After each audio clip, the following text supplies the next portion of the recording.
respected friends occupying the dais, and my dear friends of the dais. Uh, so I am really extremely happy to share my feelings with all of you people. It is not, I am giving a big lecture, but it's only to share my thoughts along with you. And in the year 1917, Paranjit invited me on the launching of Tamil version of my book. So that was published by Kalachevudu, I think, publishers, and it came very well. Her name is Ginny, I think, if I remember well. The translator Ginny, she did it very nicely, and I hope most of you are following English. Am I correct? Thank you very much. No, it is all the language that actually counts. So, my father Balaya, I think Paranjit explained to you a little about it, the introduction of the book. So this book, I just wanted to tell you a few things about the book. I am a professor, a retired professor of chemistry department, not literature. So after my retirement, two of my daughters are in US, and the second daughter invited me. And generally, people from our here, they go to US on the occasion of deliveries of our children. So my second daughter was to give a delivery, and she invited me, myself and my wife. We went there. And then after she delivered a baby girl, and then I stayed there for 6 months.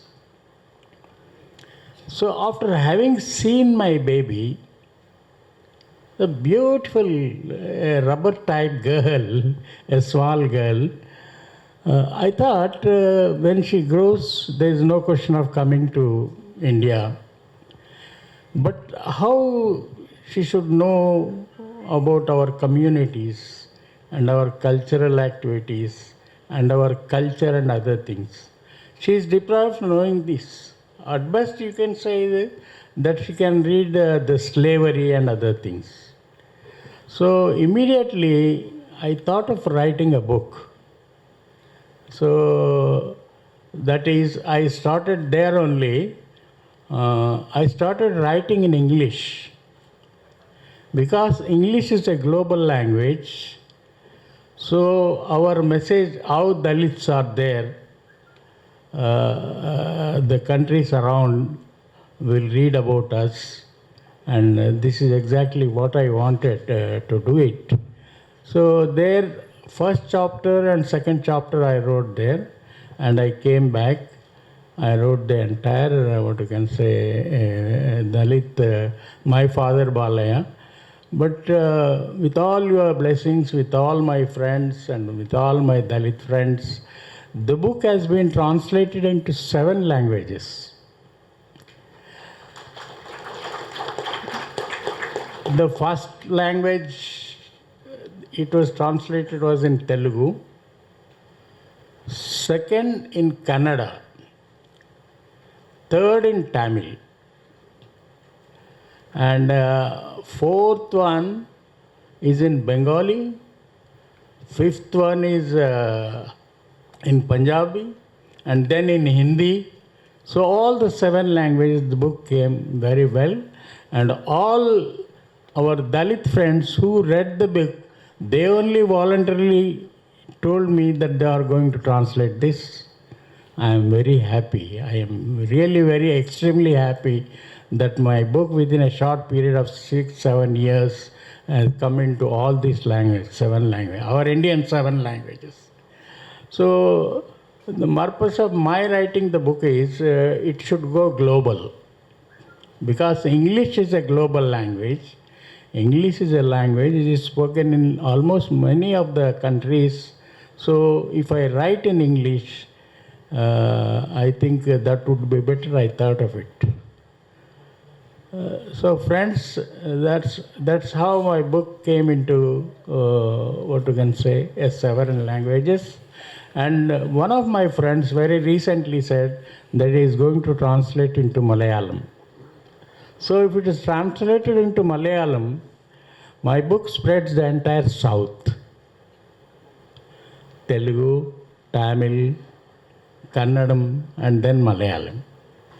So, but why this book is actually patronized and read by our own people?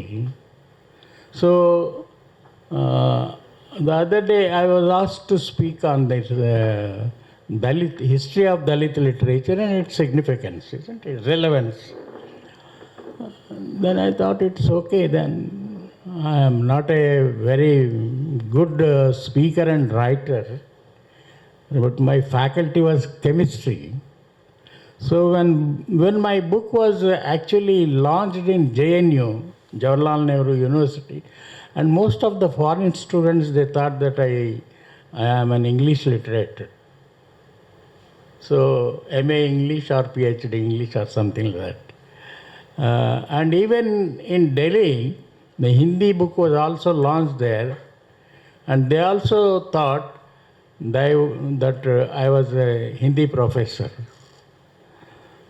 So actually, what made me to write this book is very interesting. I'll tell you a few things about it, how the book I started it, and why I made it, and how it went around. So after my retirement in the year 2000, I was a professor of chemistry. I was a principal of college for 25 years. So, you know that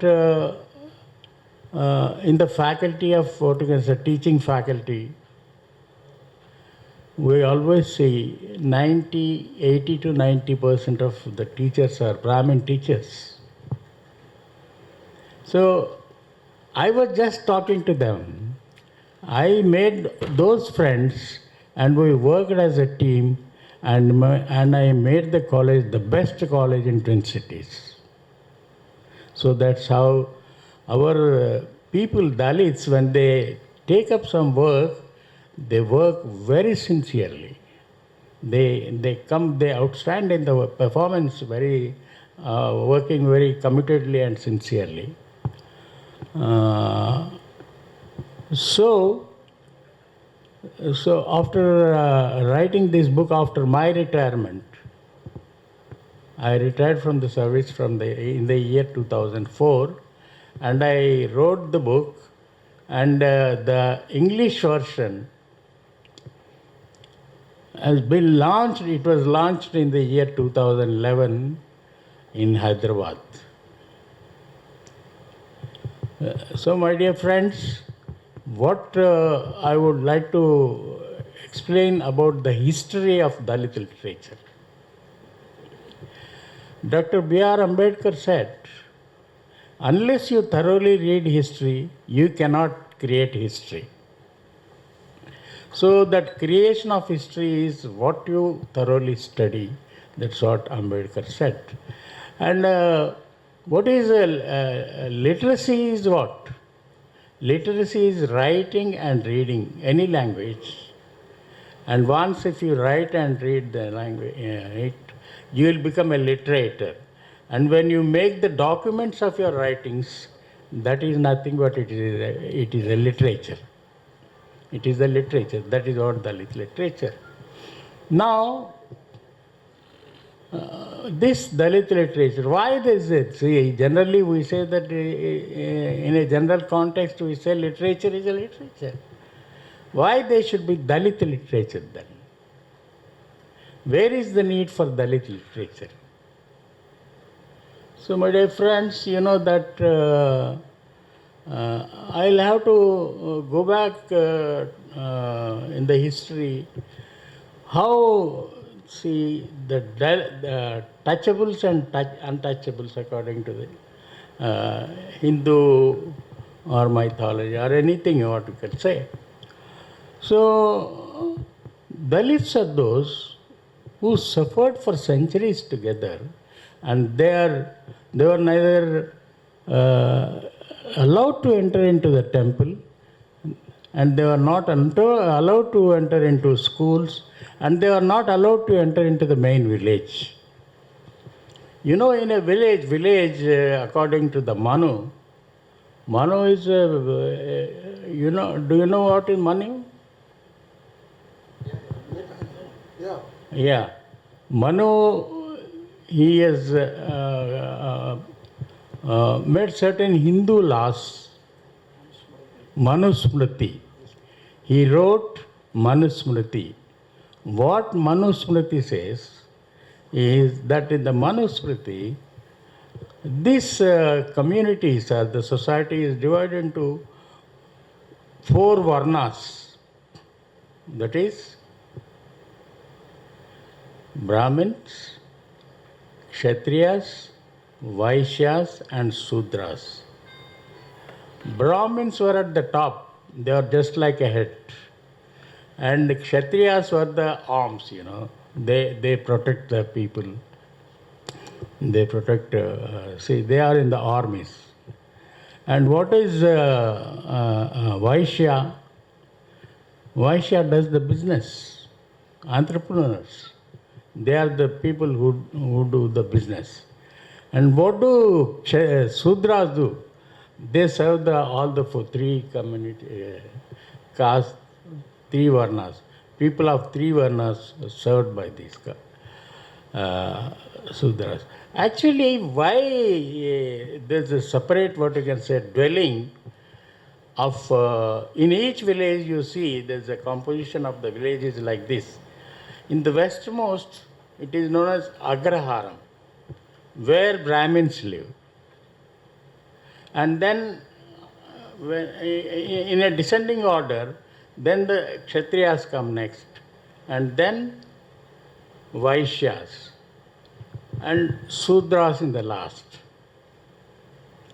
And see, this is Manu is such a dangerous fellow. He's a very horrible, dangerous fellow. He said that even the wind that is actually inhaled by a person like us, Dalits, it should not be inhaled by anybody else. That is a pollution. So there are 2 important things to look into them. One is sin, the other is punishment. What is sin? What is punishment? It is a Hindu dharma, Hindu laws say about these things. But the segregation of what you can say, these people, into different varnas is nowhere except in India. Because when the Aryans invaded India, and the Aryan culture developed here, and then the native people here were deprived of what you can say many things.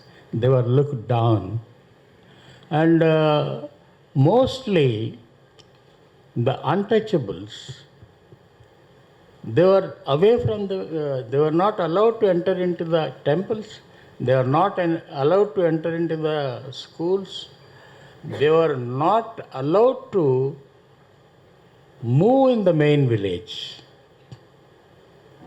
Because these Dalits are earlier, they were called, they were Buddhists actually.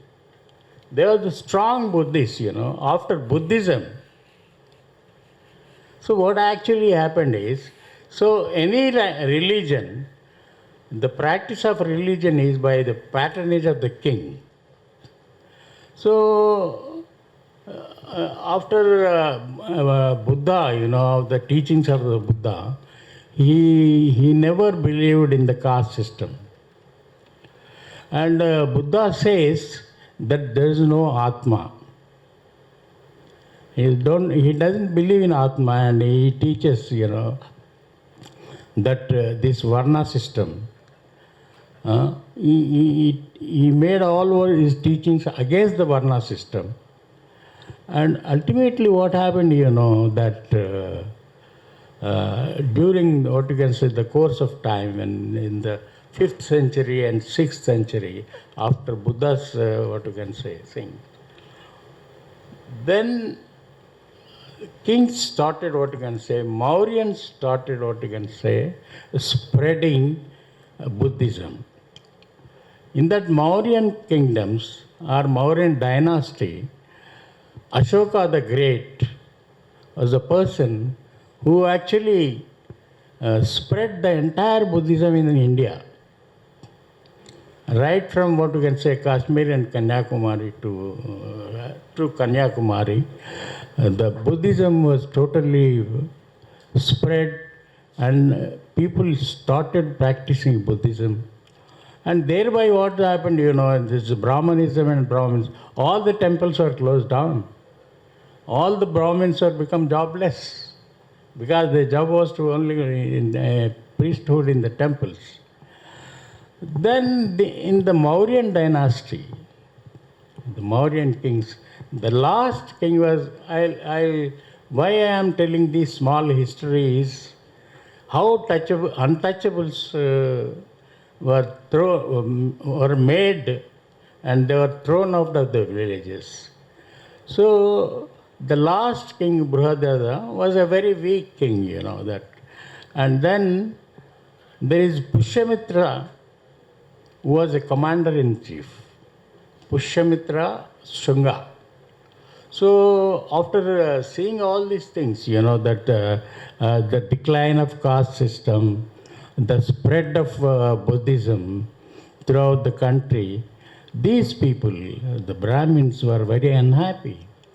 So being a Brahmin person, the chief of the army, during the parade, he kills Brihadrata and he declares himself as king. So from that time onwards, that means in the 3rd or 4th century also, see, this was very beautifully written by Dr. B.R. Ambedkar in his volume Revolution and Counter-Revolution. The revolution is nothing but it is a spread of Buddhism. The spread of Buddhism in the entire India, and then in the west side, Arab countries, and in the eastern side, Japan, China, and all those things. It spread like what you can say, it widely spread. Though this was not palatable to the Brahmin community. They were very envious of the spreading of this Buddhism. And so that fellow, Pushyamitra, who was the chief of the army, who was a Brahmin, he killed Brihadrata, he established his kingdom. So then slowly what happened, that the kings, the Hindu kings, started killing the monks, and they wanted everybody should embrace Hinduism once again. But a section of people, they were very strong. They defied what you can say, converting themselves into Hindus. But such people were thrown away from the main village, and they were thrown into what you can say, what now we say is Dalit bastis or Harijan bastis. So that's how the segregation started.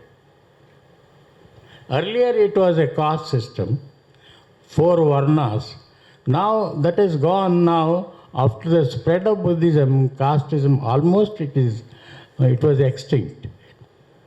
But when this Pushyamitra Shunga killed the last Mauryan kingdom, and he established once again Hinduism. So that's why Baba Saheb Ambedkar says it is once again a counter-revolution. spreading of Hinduism throughout. And you know, Gupta dynasty, in the Gupta period, Hinduism was it was spread once again, re-establishing all the temples, constructing all the temples. And you know that when we were in primary schools or even in middle schools, we were taught golden age of Gupta. It was not actually a golden age. It is what you can say, re-establishment of Hinduism. And then that's how all the people who defied what you can say Hinduism were thrown out of the villages. So that's the reason why the composition of each village now you see, it consists of what? Agraharam, people, Brahmins living, dwellings, and then comes Kshatriyas, then comes Vaishyas, Sudras. So here, he was such a wretched fellow, Manu. The wind always blows from west to east. So our dwellings are on the eastern side. They are totally separated by the villages. Main village, they are so totally separated by main village. And we were deprived of everything. See, we had no access to schools, we had no access to temples, and no access to live along with the other people of the main village. Then what next? So, these people who were away from what you can say teaching and learning and education, schools, colleges, everything, and it was such a horrible situation. Each untouchable used to tie a pot so that when a human being spits and if the caste Hindu steps over it, he gets polluted. It was such a horrible situation.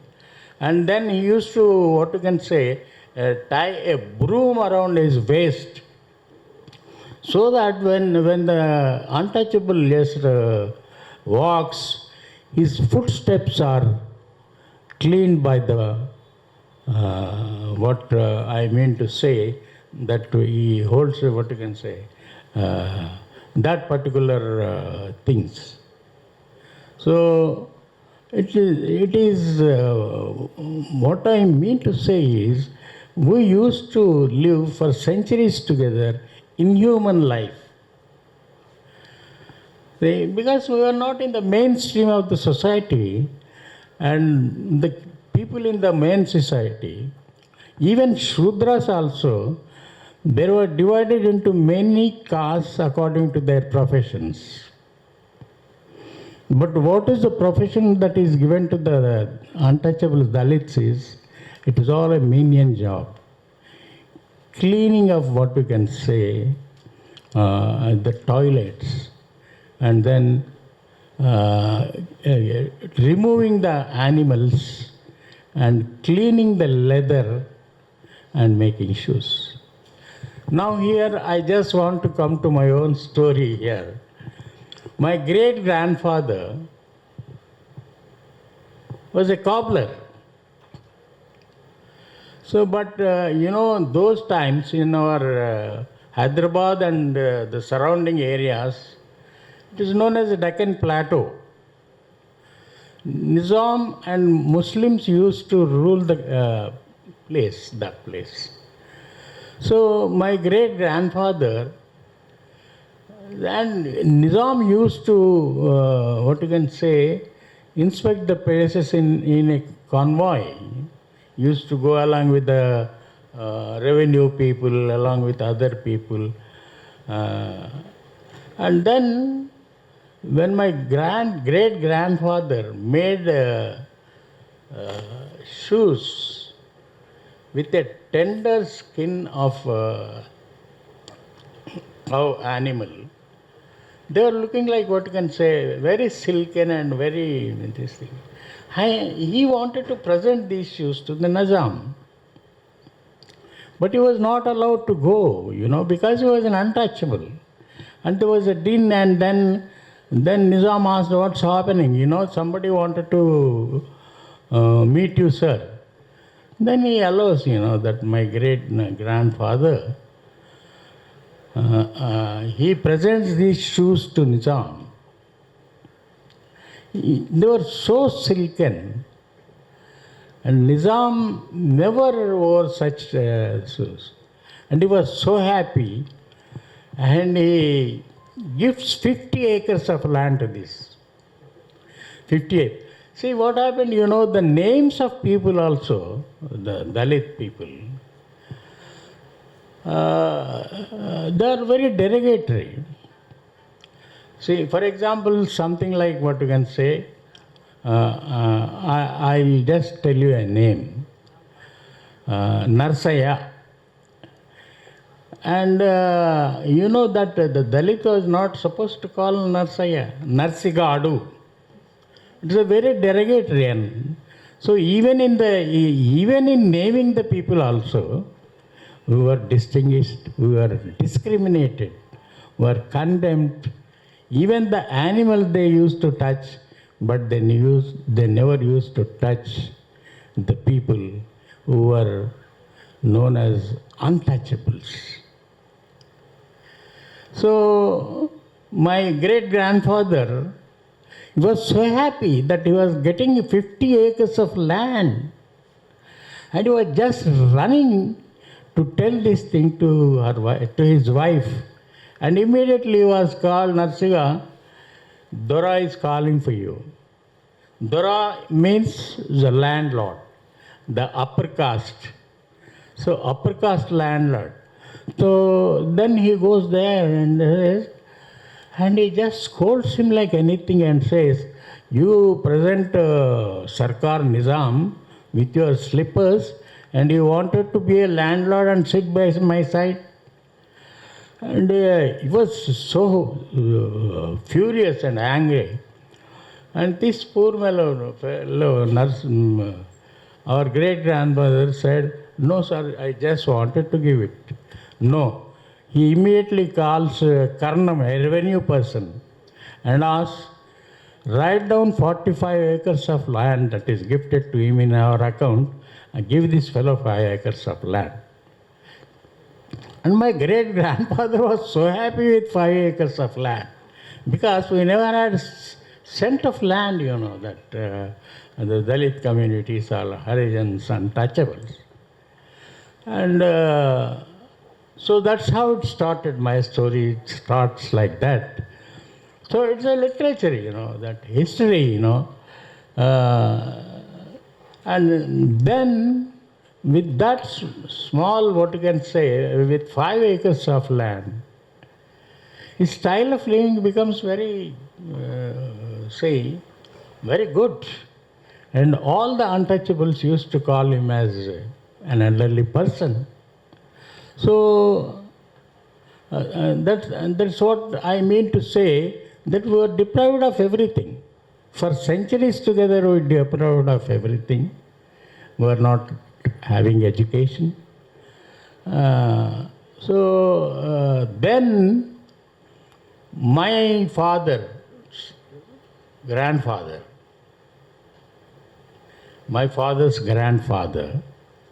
so wife dies because of cholera, and then my grandfather takes my father from the village and leaves the village.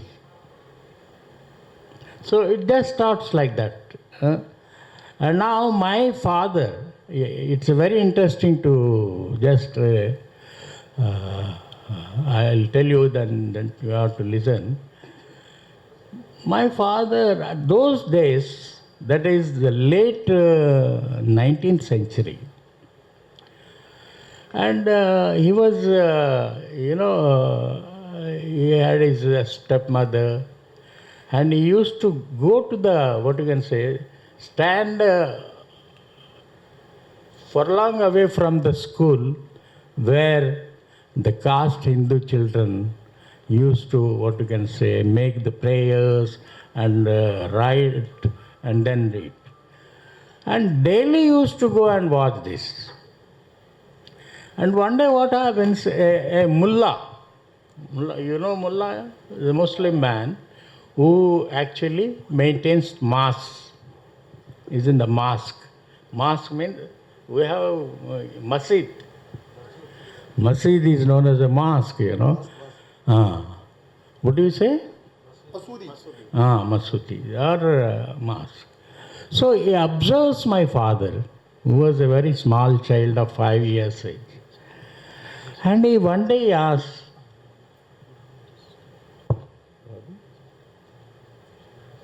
okay, I'll put, because this is connected to the literature. This is connected to the literature, that's why I'm taking. You know, my father, he observes, you know, that all those things, and he knows pretty well that reading and writing is a sin to Dalits, and they are punishable. And when this mullah asked my father, he says, I am interested in reading and writing, but you know, it is a sin for me to read and write. Then the Muslim man, mullah, says, no, don't worry about it, I'll teach you the alphabets. You please come to the mosque, masjid, I'll make you learn these things. Then he says, no, then what happens, you know? Then you will be sinned. See, I am sinned because of reading and writing, not having it. And you are teaching me means that you are also sinned. So but mullah says, no, you come to the masjid and then I'll teach you. So that's how, you know, that this reading and writing, the seeds of learning were sown into my father's brain by a Muslim. So I am very proud to say that my teachers are never Brahmins, but my teacher was a Muslim. And you know that my father, you know, after joining in the railways, I'll take only a few minutes about this and then we'll proceed. And you know, earlier to this, the landlords and then untouchables used to do all the menial jobs. And they used to, what you can say, sleep in the animal sheds because the landlord wants him at any time, 24/7. And the landlord leaves him only when he is married. So my great-grandfather and my grandfather, who actually leaves the village and comes out of the village and joins railways. So British government actually made us write and read. They were the people who actually did. This is how, what you can say, the Britishers allowed us to join in railways and then get into the colonies where we had our own dwellings, you know. Now from that on, that we went into the railway colonies where we used to live along with Sudras and other people. So this is how, what we can say, my father Valaya starts it. Now coming to this, actually the history of Dalit literature. Why a Dalit literature is made for Dalits? Literature means it is a literature.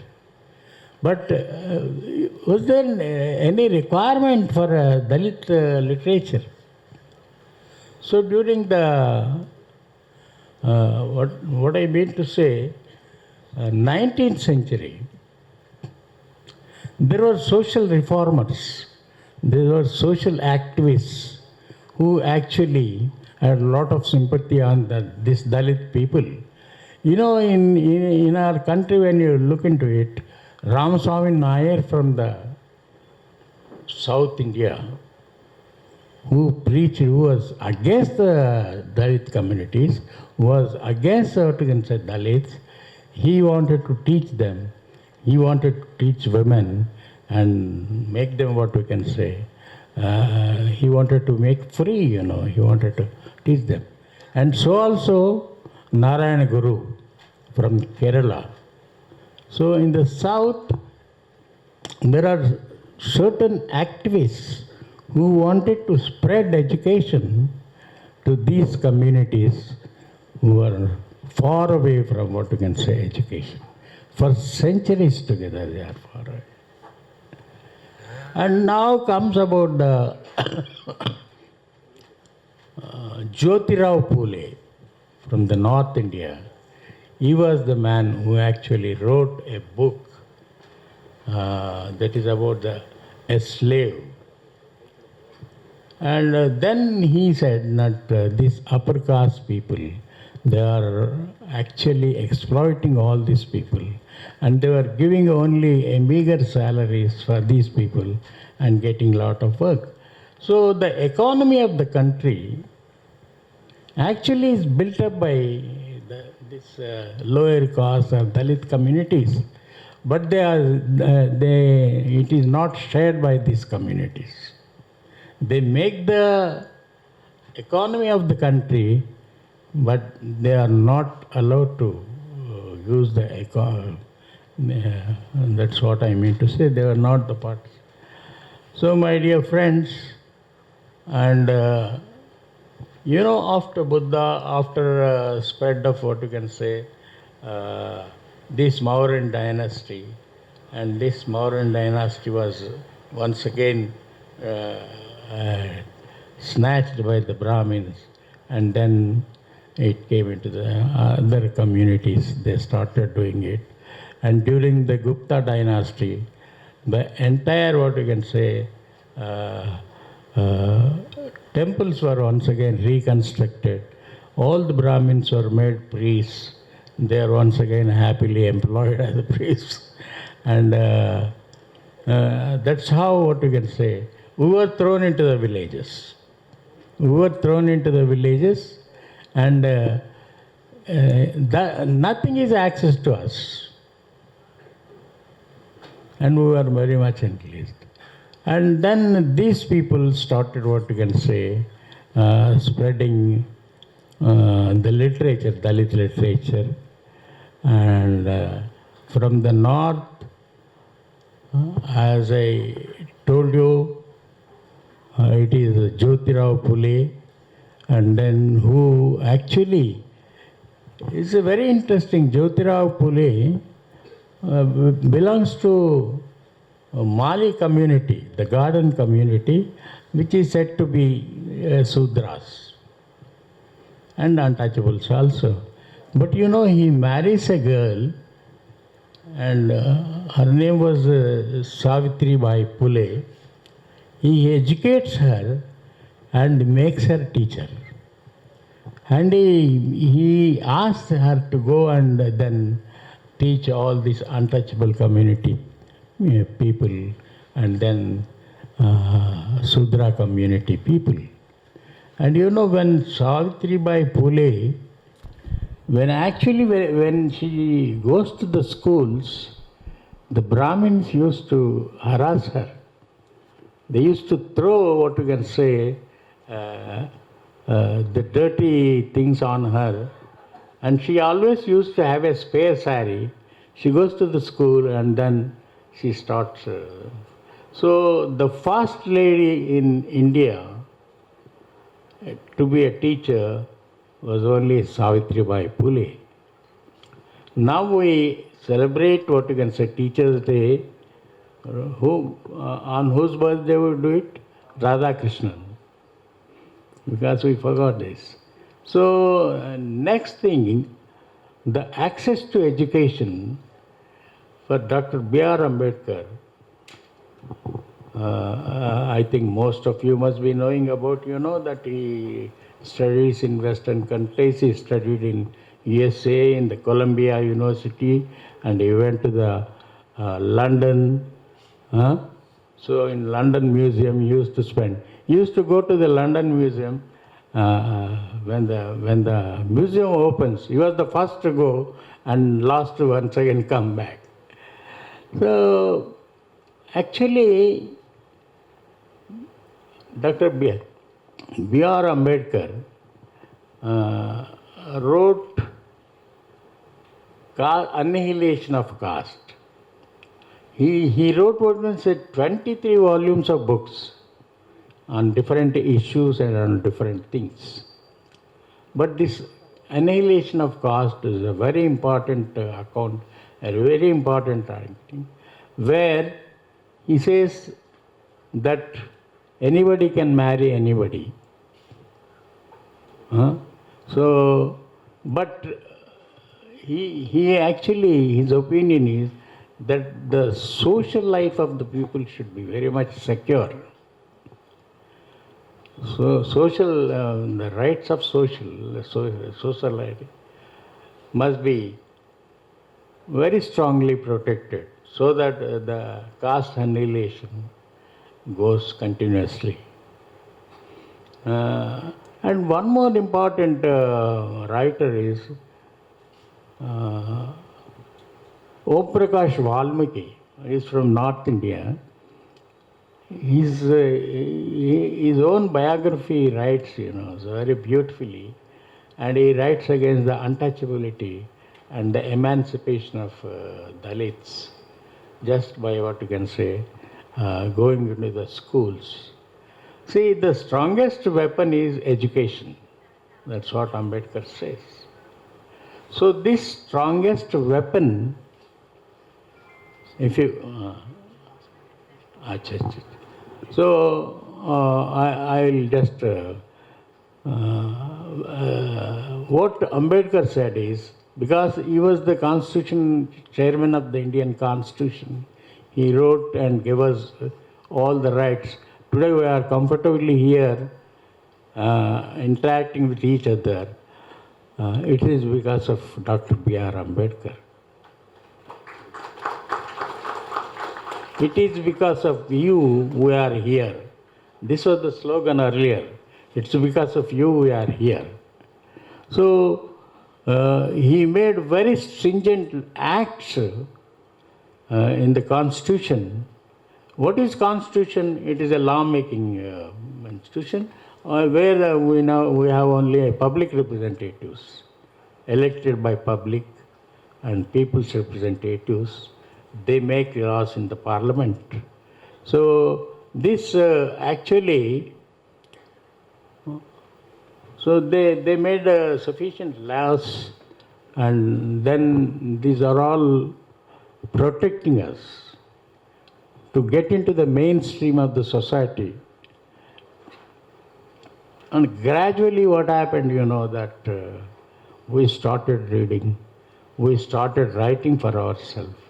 And we started writing for ourselves what are the agonies, what are the pains that we underwent, how we were oppressed and depressed by the upper caste society, upper caste people. And there's a need to write our own history, and that history is nothing but it is a Dalit history. So another gentleman who wrote Dalit history. So both Dalit Panther movement started because of the readings of Dr. B.R. Ambedkar. Each one started writing about their own history. Say oppressions and then depressions and discriminations. We were totally discriminated by the caste Hindu people. And this, they started writing these discriminations. Because of these writings, see what we were deprived for centuries together, we started ascertaining them. So there are acts, and these ultimately, that you have Atrocities Act, which is a very powerful act. But Ambedkar made all these acts, but you know that the bureaucracy, most of the bureaucrats during even now in this century, 90% of them are bureaucrats like IAS and IPS officers. Now it is time that our children become IAS officers. It is time that our children rule the countries. So that's why all of us should give a lot of importance to imparting education to our children. That is more important. My father had 11 children. He sent everybody into the schools. And why see, in the beginning, that three of us, our brothers, my father wanted to put us into a school in a small village because he used to work in railways. And that teacher, being a Brahmin teacher, he never allowed us. You are untouchables, you can't just sit in the classroom. Then my father went to the station master. Station masters in roadsides are very influential. He calls that Brahmin and says, if you don't allow them to sit and read and write, you will be, as per the act, you will be jailed. You are sent into the jail. And with that, he was very helplessly, that all of us, three of us, we used to go to the school with slates and then bags, our own bags. And the teacher used to ask us to sit in the corner of classroom. And we experienced what untouchability. And then we used to sit there, and that teacher used to call somebody, a caste Hindu boy, to collect our slates. And that fellow never used to come all alone. He used to come with water and sprinkle on our seat. So that is depollution. And then he used to give it to the teacher. He used to write alphabets and he used to throw to us. So that was the situation where we were brought up in the education. That's what my father gave us education. He wanted us all to read and write English. He wanted all our brothers to sit together. He used to wake up us at 4 o'clock and he used to put us with the school bags. So that is how, see, our Dalit family now has got 3 doctorates. 3 doctorates. And 4 academicians. So I was, after becoming principal of a college, I started doing research. I got PhD in chemistry. So nothing, that it is the strongest weapon is only English, education. If you are educated, you can question anybody. And the upper class people never wanted to educate us because we start questioning them. So my dear friends, it is time, I think I have taken more time, but I have to talk more also, but it's all the time that is a restraint, time restraint. So when I became the principal of a college, the Constitution gave me the principal's post. It is not anybody's, what you can say this.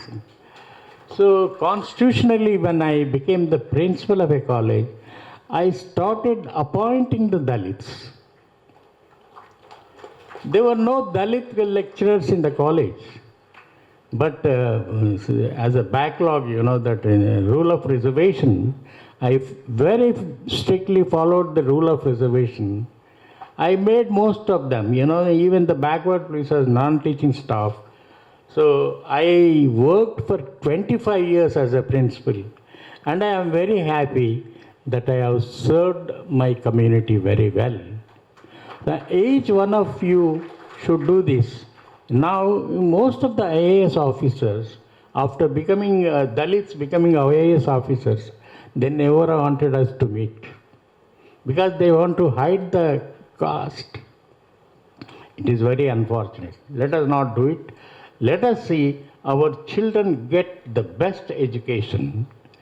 See, my father used to say, he used to what we can skip a meal, but he never used to what we can say not to send us to the schools. He always used to send schools. So that is what education that gives us. The education that makes us what you can say come into the mainstream. Education that makes the other caste people to call us as sirs. Earlier we were never used to call us sirs. So this the dignity and individuality, and then all this will come only when you are educated. So my dear friends, I came from Hyderabad yesterday. I'm not putting in well in my this thing. I am 76 years old, but still if anybody comes and asks me to talk about the Dalits, I'm the first person to come and give a lecture. So I thank Paranjit, who has been, in 2017 I came to Chennai to release the Tamil version of my book, My Father Balaya. What is that? Entantai Balaya. It is written by Jenny, I think. Huh? So Kalachodu was the publisher, and I think it is going well in Tamil. So each language, the latest language where my book was translated was Bengali, and that Bengali writer got Sahitya Academy for my book, My Father Balaya. He got a Sahitya Academy. So my dear friends, let us give good education to our children, the best education possible. Let us skip one meal a day and see that our children are well educated. They would join into the mainstream, and they are the people who are working hard. All the IAS officers who are Dalits, they are working very hard now. So who are made to do hard work right from the beginning, and that's what I am doing. The pursuit of what you can say, the teaching language definitely helps our people to join the mainstream. I wish all your children should get good education and should join in what you can say, they get what you can say, even in the field of employment, they get good jobs and nice jobs. So thank you all very much for giving me this opportunity. So I actually wanted to see how these castes and untouchables happen. And these untouchables, if they are given a little, what you can say, education, they become second to none. I am telling you that they are going to be at the very top. So that's how the governments, the self-respect every person should have, equality everyone should have. This happens only when you educate your children very well. Thank you all very much for giving some time. In fact, I want to talk more about these things, but the time is a constraint, that you cannot work more. So thank you all, my friends.